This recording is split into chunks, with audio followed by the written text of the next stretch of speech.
नमस्कार। देश और दुनिया की तमाम बड़ी खबरें आपको बताते हैं। बड़ी खबर यह है कि इजराइल और फिलिस्तीन के बीच सबसे बड़ी आग भड़क चुकी है। यह आग क्यों भड़की, सबसे पहले आप यह जानिए। यह है इजराइल के प्रधानमंत्री और यह है हमास के आतंकवादी। यह हमास के आतंकवादी ने इजराइल के इस टैंकर को बम से उड़ा दिया और आपको बताते हैं कि यह हमास के आतंकवादी ने लगभग 20 मिनट में 7,000 रॉकेट दागे हैं। आपको विस्तार से बताते हैं आगे कि क्या है आखिर पूरा मामला। हमले की शुरुआत कैसे हुई, गौर से देखिए इस तस्वीर को। जो 7 अक्टूबर को सुबह इजराइल के एक मिलिट्री कैंप पर हमला कर दिया। इस दौरान हमास के इस ग्रुप ने ग्लाइडर का भी इस्तेमाल किया गया और फिर ये उड़ते हुए इजराइल के मिलिट्री कैंप के पास उतरे। ग्लाइडर पर 2 हमलावर सवार हैं। मैं आप लोग को हमलावर दिखा रहा हूं। ये देख रहे हैं 2 हमलावर सवार हैं। ग्लाइडर पर 2 हमलावर सवार हैं और उनके हाथ में ये मशीन गन है। ये देखिए ये मशीन गन है, उनके हाथ में ये मशीन गन है। ये ऐसे वैसे मशीन गन नहीं है, ये ऑटोमेटिक मशीन गन है।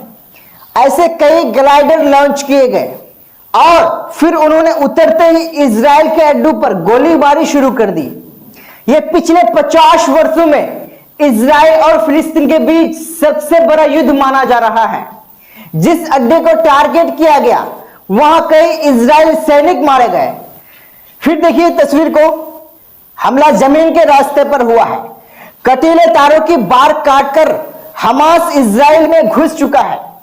मोटरसाइकिल पर ये सवार आप देख रहे हैं, मोटरसाइकिल पर ये सवार हमलावर अचानक इजराइल में घुसकर हमला कर दिया। यह हमला समंदर के रास्ते हुआ है। हमास की स्पीड बहुत इजराइल के किनारों पर हमले के लिए पहुंच रही है। यह हमला आसमान में हुआ है, आप देख सकते हैं। यह हमला आसमान में हो रहा है।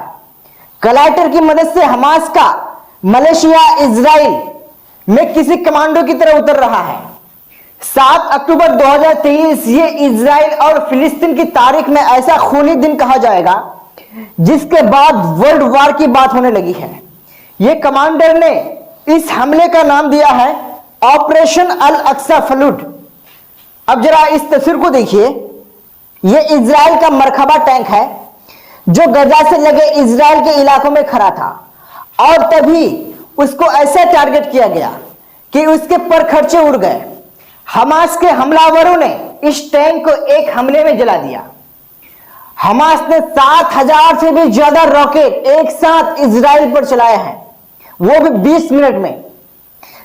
7,000 रॉकेट से भी ज्यादा इजराइल पूरी तरह से फेल हो गया। एक तरह से उसका आयरन डोम सिस्टम एक्सपोज हो गया है। अब जरा इस तस्वीर को जरा देखिए, आप गौर से देखिएगा इस तस्वीर को। ये आप तस्वीर देख रहे हैं, यह है आयरन डोम और ये आप दूसरी तस्वीर देख रहे हैं, यह है नेतन्याहू जो इजराइल के प्रधानमंत्री हैं। इजराइल के प्रधानमंत्री को यकीन था कि किसी भी हमले से आयरन डोम हमें बचा सकती है, लेकिन नेतन्याहू ने इस सिस्टम को गाजा और आसपास तैनात रखा था। उनको पूरा यकीन हो रहा था कि आयरन डोम किसी भी हमले से बचा सकता है और यही कहकर नेतन्याहू ने इस सिस्टम की पूरी दुनिया में मार्केटिंग भी की। इसका एक नमूना देख लीजिए आप इसका एक नमूना देख लीजिए कि सिस्टम रॉकेट के आसमान में ही नष्ट कर देता है। यह सिस्टम जो आसमान में उड़ती है वो उसको आसमान में ही नष्ट कर देता है। यह है इसका कमाल। आयरन डोम पहले जब फिलिस्तीन संगठन रॉकेट से हमला किया गया, आयरन डोम का सक्सेस रेट 90% से ज्यादा है। यानी हर 100 रॉकेट हमलों के बाद जब आयरन डोम की गई उससे 90 से ज्यादा उसकी रेट है। उन्हें आसमान में ही रोक दिया गया। इस वजह से इस एयर डिफेंस सिस्टम को लेकर दुनिया में मांग बढ़ने लगी।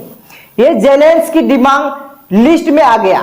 आयरन डोम 4 किलोमीटर से लेकर 70 किलोमीटर दूर से हो रहे हमलावर को रोक सकता है। मतलब 4 किलोमीटर से 70 किलोमीटर से कोई हमला कर रहा है तो इसको आयरन डोम रोक सकता है। अब आपको अगली तस्वीर दिखाते हैं। यह तस्वीर को आप जरा गौर से देखिए। यह आपको मैं फिर से दिखा रहा हूं आयरन डोम।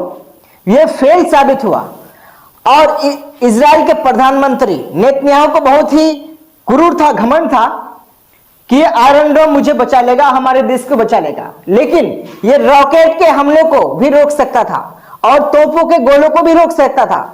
लेकिन इजराइल की ये हालत देखकर कह सकते हैं कि इन हमलों को रोकने के लिए आयरन डोम फेल साबित हुआ और वो इस्तेमाल में बहुत महंगा भी साबित हो रहा था, क्योंकि 1 लाख रुपए की खर्च कीमत में एक रॉकेट या तो गोलों के रोकने के लिए 2 मिसाइल फायर की जाती थी, जिनकी कीमत लगभग 70 लाख से 1 करोड़ रुपए है। यानी एक रॉकेट जिसकी कीमत 1 लाख रुपए भी नहीं है, उसको रोकने के लिए इस हथियार की इतनी बड़ी कीमत हैरान कर देती है। 7000 रॉकेट एक साथ मारे गए तो आयरन डोम भी फेल हो गया। आखिर वो कितने रॉकेट को रोक सकता है? लिहाजा इजराइल में हुए रॉकेट धमाकों से बहुत बड़ा नुकसान हुआ है। इजराइल पर जैसे ही हमलों की खबर नेतन्याहू को पहुंची, वो भी समझ गया कि बहुत बड़ा कांड हो चुका है। इन धमाकों ने इजराइल को 440 वोल्ट का करंट लगा दिया है। यह नेतन्याहू के लिए बहुत ही बड़ा झटका है।